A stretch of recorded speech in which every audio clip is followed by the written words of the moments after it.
Good morning प्यारे बच्चों। आज हम क्लास 9th की हिंदी की वर्कशीट करेंगे 70। आज की डेट है 17 जनवरी।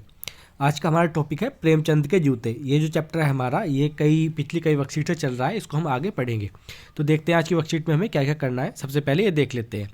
यहाँ पर हमारे गद्यांश दिया गया है जिसे हमें पढ़ना है, और उसके बाद हमारे यहाँ पर कुछ क्वेश्चन दिए गए हैं। कितने क्वेश्चन हैं? कुल 6 क्वेश्चन दिए गए हैं, इनके हमें आंसर देने हैं। तो शुरू करते हैं आज की वर्कशीट को। प्यारे बच्चों, प्रेमचंद के फटे जूते नामक पाठ एक निबंध है जिसके हरिशंकर परसाई जी ने जिसमें मतलब इसके लेखक कौन है? हरिशंकर परसाई जी। प्रेमचंद के व्यक्तित्व की सादगी का विवेचन करते हुए आज के दिखावे की प्रवृत्ति एवं अवसरवादिता पर व्यंग किया है। ठीक है, क्या दिखाया गया है इसमें? प्रेमचंद के व्यक्तित्व की सादगी, यानी वो इतने महान व्यक्तित्व होते हुए भी कितनी सादगी से रहते थे। वे प्रेमचंद के व्यक्तित्व के बारे में जो बताते ही हैं, साथ ही अपने बारे में बताते हुए क्या कहते हैं, आइए इस गद्यांश को पढ़कर जाने और पूछे गए प्रश्नों के उत्तर दें। यानी इस वाले जो निबंध है, ठीक है, प्रेमचंद के फटे जूते, उसमें प्रेमचंद के बारे में तो बताया गया है।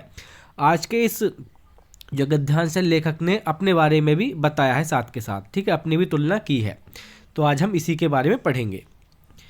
मेरा जूता भी कोई अच्छा नहीं है, यानी लेखक खुद के जूते के बारे में आज बता रहा है कि मेरा जूता भी कोई अच्छा नहीं है। यह ऊपर से अच्छा दिखता है, अंगुली बाहर नहीं निकलती, पर अंगूठे के नीचे तला फट गया है। अंगूठा ज़मीन से घिसटता है और पैनी मिट्टी पर कभी रगड़ खाकर लहूलुहान भी हो जाता है। पूरा तला गिर जाएगा, पूरा पाँव छल जाएगा, मगर उंगली बाहर नहीं दिखेगी। तुम्हारी उंगली दिखती है पर पाँव सुरक्षित है। ठीक है, ये कह रहा है कि जो मेरा जो अंगूठा है वो बाहर से अच्छा दिखता है, नहीं बाहरी दिखावा अच्छा है, लेकिन नीचे से बिल्कुल ही फटा हुआ है। मेरे पूरे पाँव को जो है लहूलुहान कर देता है, नीचे की तली फट गई है, लेकिन फिर भी मैंने बाहरी जो दिखावा है वो अच्छे से मेंटेन किया हुआ है जूते का। लेकिन तुम्हारी उंगली दिखती है, लेखक से कह रहा है अब, लेकिन तुम्हारा जो है जूता ऊपर से भी फटा हुआ है। तुम्हारी तो उंगली दिखती है पर तुम्हारा पाँव सुरक्षित है। मेरी उंगली ढकी है पर पंजा नीचे से घिस गया है।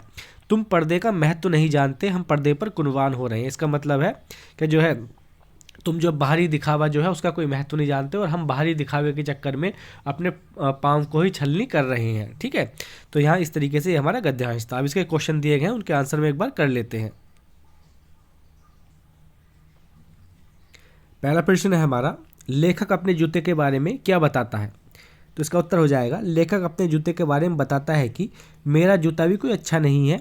वैसे ऊपर से अच्छा दिखता है, लेकिन अंगूठे के नीचे का तला फट गया है, जिसकी वजह से अंगूठा ज़मीन से घिसटता है और रगड़ खाकर लहूलुहान हो जाता है। ठीक है, पहले क्वेश्चन का आंसर हमारा ये हो जाएगा। सेकंड क्वेश्चन है, लेखक और प्रेमचंद के जूते में क्या अंतर है? तो इसका आंसर हम कुछ इस तरीके से लिखेंगे। प्रेमचंद का जूता ऊपर से फटा हुआ है, जिसकी वजह से उंगली बाहर निकल जाती है, जबकि लेखक का जूता ऊपर से अच्छा दिखता है, लेकिन अंगूठे के नीचे की तली से फटा हुआ है। ठीक है, ऊपर से तो बाहर दिखता है लेखक का जूता, लेकिन नीचे से फटा हुआ है। तो यही अंतर है दोनों के बीच में। नेक्स्ट क्वेश्चन है हमारा, तुम पर्दे का महत्व नहीं जानते, हम पर्दे पर कुर्बान हो रहे हैं। पंक्ति में तुम और हम किसके लिए प्रयोग किया गया है? तो इसका आंसर हो जाएगा, तुम पर्दे का महत्व नहीं जानते, हम पर्दे पर कुर्बान हो रहे हैं। पंक्ति में तुम जो है प्रेमचंद के लिए और हम लेखक के लिए प्रयोग हुआ है। ठीक है, इसी तरीके से आपको आंसर लिखना है। नेक्स्ट क्वेश्चन है हमारा, यदि आपका जूता फट जाए तो आप क्या करेंगे? लिखिए। ठीक है, तो हम क्या करेंगे? सबसे पहले यदि हमारा जूता फट जाए तो हम या तो मोची से ठीक करवाएंगे जूते को, या फिर नए जूते ले आएंगे। ठीक है, दो ही ऑप्शन है हमारे पास, इन दोनों में से कोई एक काम करेंगे। फिर हमारा फिफ्थ क्वेश्चन है, हम जूते क्यों पहनते हैं? सोच कर लिखिए। तो इसका आंसर हो जाएगा, हम अपने पैरों को सुरक्षित रखने के लिए तथा स्वयं को अच्छा दिखने के लिए जूते पहनते हैं। अच्छा दिखने के लिए या फिर अपने पैरों को सुरक्षित रखने के लिए हम जूते पहनते हैं। आप कुछ और भी इसमें ऐड कर सकते हो, क्योंकि यहाँ पर हमें खुद सोचकर लिखना है। नेक्स्ट हमारा लास्ट क्वेश्चन है, लेखक के जूते के बारे में जो सही है विकल्प चुनिए। तो हमसे पूछा लेखक के जूते के बारे में। ठीक है, तो लेखक का जूता क्या है? लेखक का जूता ऊपर से तो अच्छा दिखता है, लेकिन तली के नीचे से फटा हुआ है। तो इसका आंसर हो जाएगा हमारा पहला ऑप्शन है, ऊपर से अच्छा नहीं दिखता है। दूसरा है अंगूठे के नीचे तला फट गया है, तीसरा है अंगुली बाहर निकल जाती है, उपरोक्त सभी। तो इसका आंसर हो जाएगा हमारा बी ऑप्शन, अंगूठे के नीचे तला फट गया है। ठीक है, हमसे क्या पूछा था, लेखक के जूते के बारे में पूछ रहा था, तो उसके यहाँ से हमारा सेकंड जो ऑप्शन है वो ठीक हो जाएगा। तो यही हमारी आज की वर्कशीट थी। अगर आपको वर्कशीट अच्छी लगी है तो वीडियो को लाइक कीजिए और शेयर कीजिए। Thank you, thanks a lot.